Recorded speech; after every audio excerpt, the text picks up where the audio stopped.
LIC of India presents Union Budget 2025, co-presented by Sensodyne, co-powered by SBI, the banker to every Indian, and LIC Housing Finance Limited. Associate sponsor ACC and Ambuja Cement. আর মাত্র কয়েক মুহূর্তের অপেক্ষা, গোটা দেশের নজর রয়েছে সংসদের দিকে। আর আমিও চলে যাব, আমাদের সহকর্মী দীপঙ্কর আমাদের সঙ্গে রয়েছেন হৃদয়পুর স্টেশন বাজার থেকে। দীপঙ্কর, হৃদয়পুরের মানুষজন কি বলছেন, তাদের কি কি এক্সপেকটেশন রয়েছে, তারা এই বাজেট থেকে কি কি চাইছেন?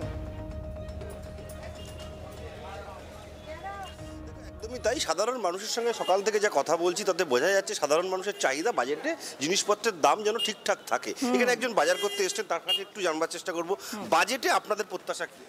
প্রথম প্রত্যাশা হচ্ছে যে আকাশ ছোঁয়া যে মূল্যবৃদ্ধি এবং সেটা এমন একটা পর্যায়ে পৌঁছেছে, সেটা সরকারের এই বাজেটের জন্য সেই দিশা দেয় যাতে এই দ্রব্যমূল্যবৃদ্ধি খুব তাড়াতাড়ি এটা কমানো যেতে পারে।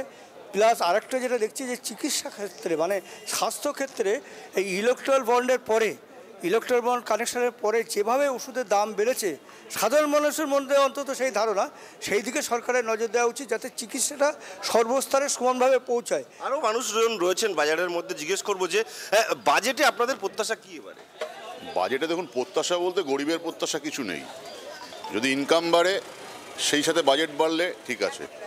ইনকামটা মানুষের কমে গেছে, ইনকামের জায়গাটা আগে সঠিকভাবে থাকলে পরে সাধারণ মানুষের বাজেট দেখুন, বাজেট দিনকে দিন মূল্যবৃদ্ধি হবে, এটা নিয়ে কোনো বিতর্ক আমার ব্যক্তিগত মতামত, কিন্তু ইনকাম বাড়াতে হবে। আপনি কি বলবেন বাজেট? আমি বলি সাধারণ, বিশেষ করে আমাদের দ্রব্যমূল্য যদি কম হয়, আমাদের ডেইলি আমরা বাজার করি, আমাদের জন্য সুবিধা হয়। এই জন্য জিনিসপত্র আমাদের মনে করি যে জিনিসপত্রের দাম মূল্যবৃদ্ধি কম হোক।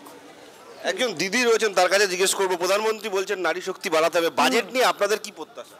বাজেট নিয়ে একটু বেশি হচ্ছে, যেমন আমরা এখন স্বামী নেই, আমাদের কষ্টই হয়, কেন মাথার পরে বাচ্চা আছে, তাদেরও দেখাশোনা, তাই এত জিনিসপত্রের দাম বাড়লে তাহলে আমরা কি করে? একেবারে দীপঙ্কর, বোঝাই যাচ্ছে সাধারণ মানুষ বেশ কিছু তাদের এক্সপেকটেশন রয়েছে এবং নজর থাকবে আজকের বাজেটে, 2025-এর বাজেটের দিকে নজর আমাদের।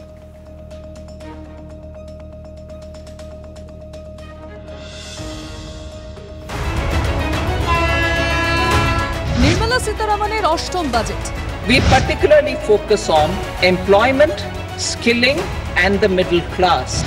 সুরাহা মিলবে আয়করে, কর্মসংস্থানে কোন দিশা, ফের চাঙ্গা হবে শেয়ার বাজার, মিটবে আম আদমির আশা আকাঙ্ক্ষা, পশ্চিমবঙ্গের প্রাপ্তি অপ্রাপ্তি, বিশেষজ্ঞদের বিশ্লেষণ। বাজেট 2025 আজ দিনভর TV9 বাংলায়।